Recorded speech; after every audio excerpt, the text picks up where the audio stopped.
A blade embraced. You're actually Nahida, aren't you? Paimon felt like Catherine was acting weird when we met at the Sub-Zero's festival.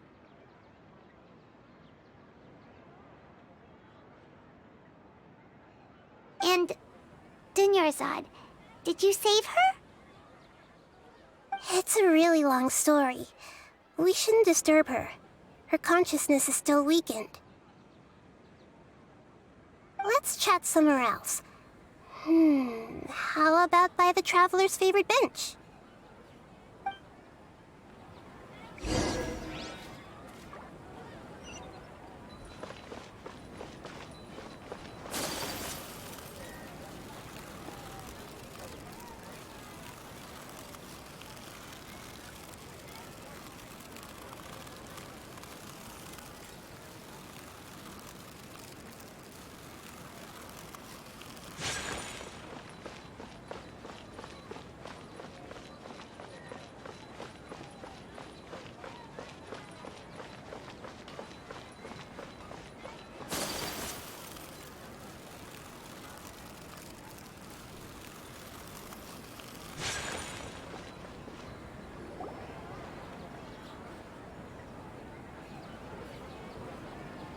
Let's talk about Dunyarzad first.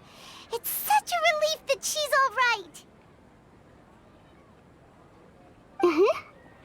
After we parted on the last day of the Sub-Zero's festival, I left the city and saw what the Traveler had described. Among the countless dreams, I found one that was growing fainter and fainter. This proved my suspicion. Once Dunyarzad could no longer bear the Akasha harvesting her dreams, her consciousness began to dissipate. But this also meant it escaped the Akasha's control.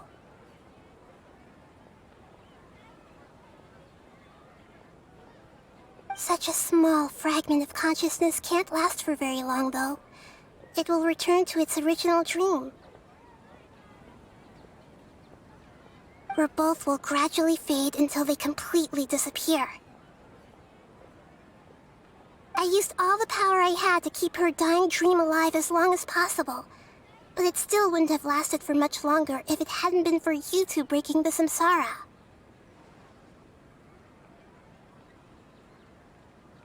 So it looks like we did manage to save Dunyarzad in the end, and not a moment too soon. Huh? Why are you two smiling so happily? I thought you'd be so moved that you'd start crying. I need to spend more time observing human emotions. Both are fine. Everyone reacts differently. All right. You two must have a lot of other questions for me, right? After all, you saved my faithful believer. As your reward, I will answer any and all questions. At the Avidia Forest, there was this incense that made the Traveler fall unconscious and dream of a huge tree and a red sky. You also heard someone's voice, right? It said world and forget me. Yeah, so you do know! We've been wanting to ask you what that was about, and if the red sky was related to Khaenri'ah. It seems like the Traveler established a connection to Irminsul. That was a message left by Greater Lord Rukkhadevata's residual consciousness in Irminsul. Perhaps her last memory before she died. As you two probably know, Greater Lord Rukkhadevata disappeared after the disaster in Khaenri'ah. The timings of these events do line up, so your suspicions are reasonable. A message from Greater Lord Rukkhadevata? We thought it was from the Scarlet King.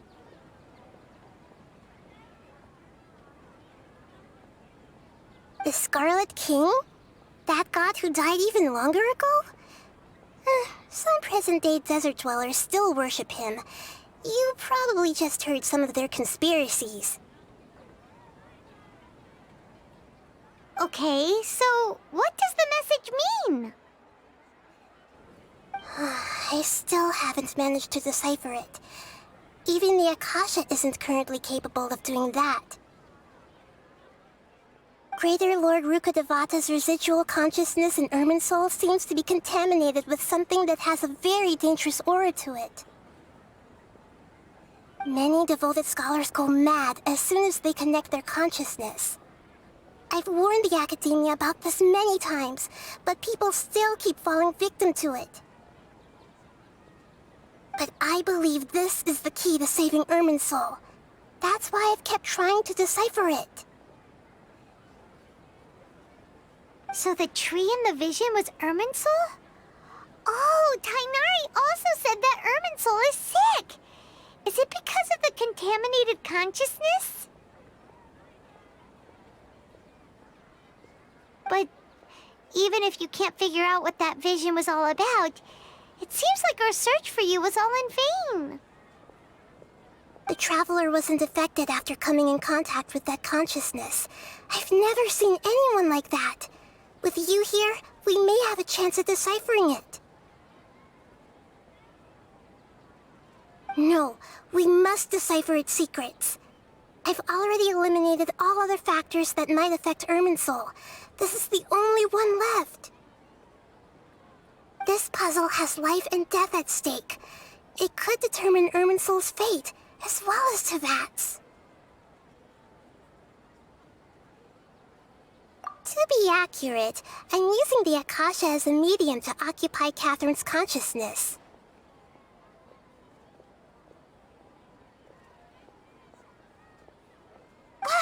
How did you do that? Poor Catherine. Does this mean you can also occupy other people's consciousnesses? Theoretically, I can enter anyone's mind as long as they're wearing their Akasha terminal. The Akasha is the legacy of Greater Lord Rukkhadevata. As Lesser Lord Kusanali and the first Akasha terminal, my consciousness has always been linked to the Akasha. I've always respected my people's free will, so I've never actually occupied their consciousness. When necessary, I just borrow this bionic Snezhnayan puppet.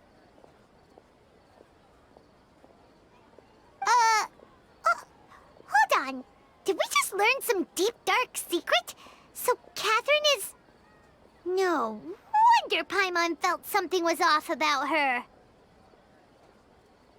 What about your own body?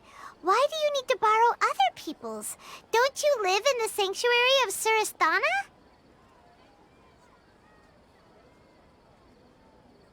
That story begins a long time ago.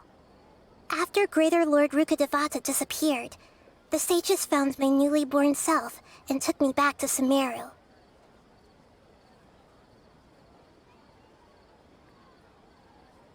At that time, I was young and weak.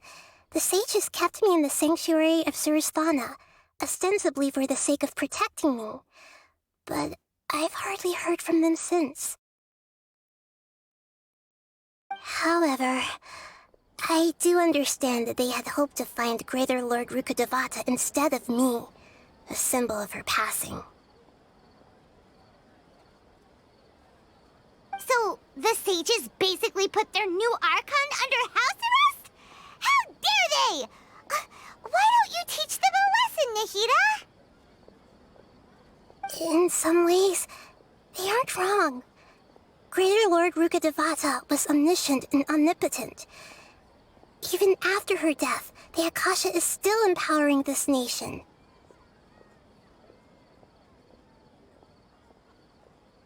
And I'm still really far away from being able to call myself the God of Wisdom.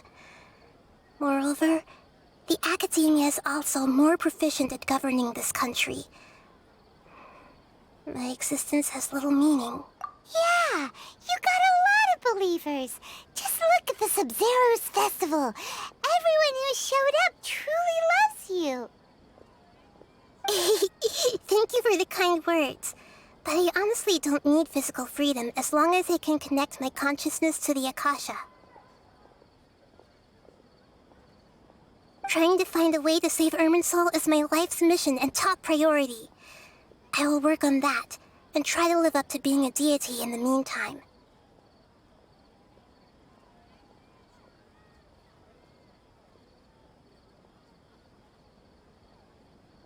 Every once in a while, I will also take up the duties of the God of Wisdom and enlighten a lost soul here and there. Doing all that should be enough. There's never been any big problems with the Academia's governance of Sumeru. This is the first time I've seen them step out of line. I wonder what caused them to go down this path, and what they hope to achieve. Even though the city's residents haven't noticed anything strange, if the Traveler hadn't broken the Sub-Zero's samsara, the situation could have become dire.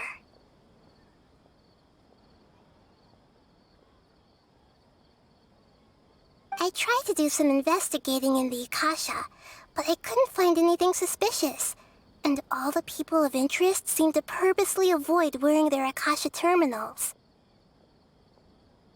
I think they're deliberately trying to hide something. Oh, that reminds Paimon. In Gandharvaville, there was a sage who had invited Tainari to join some kind of project. Could it be related? Regardless, I need to first investigate the sage's motives, make things right, and punish them if needed. But I'll have to be discreet, or they'll see me coming. You mean how the Akasha stops you from having dreams?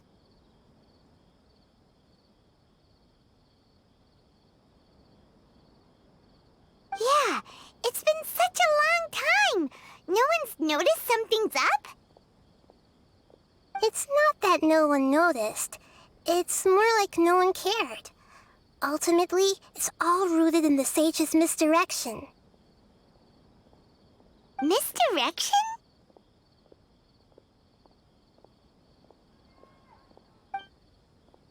The sage has convinced everyone to believe that being unable to dream is a sign of rationality and wisdom. Not dreaming is a badge of honor in Sumeru.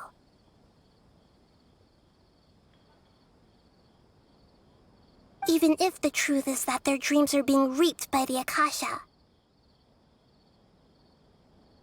With their propaganda in place, the sages can maximize their use of the Akasha to facilitate their research. Besides, Greater Lord Rukkhadevata must have created the Akasha in the hopes that it could be used to its full potential. That's why I've never come out strongly against this. Anyway, the perspective advocated by the sages drowned out any voices of doubt.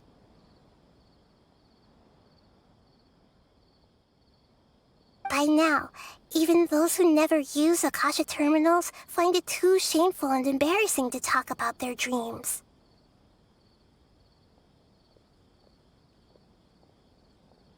Got it. I hope my answers were satisfactory, seekers of knowledge. To be honest, maintaining Dunyarzad's fading dream took a lot of mental energy. I think I may need to rest for a while. Oh, and you don't need to worry too much about the sage's activities for now.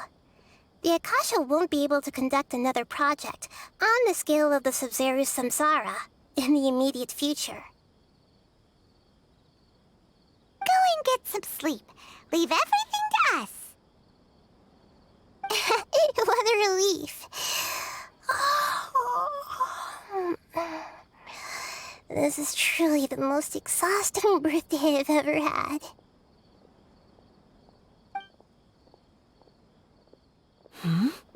Traveler? Paimon?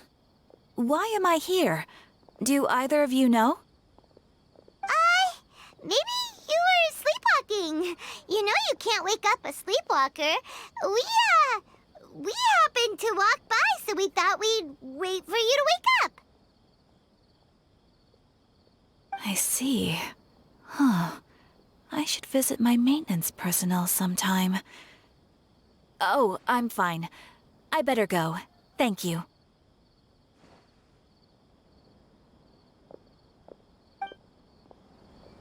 We've spent quite some time in Sumeru City, but ever since we last said goodbye to Lesser Lord Kusanali, we haven't heard anything from her.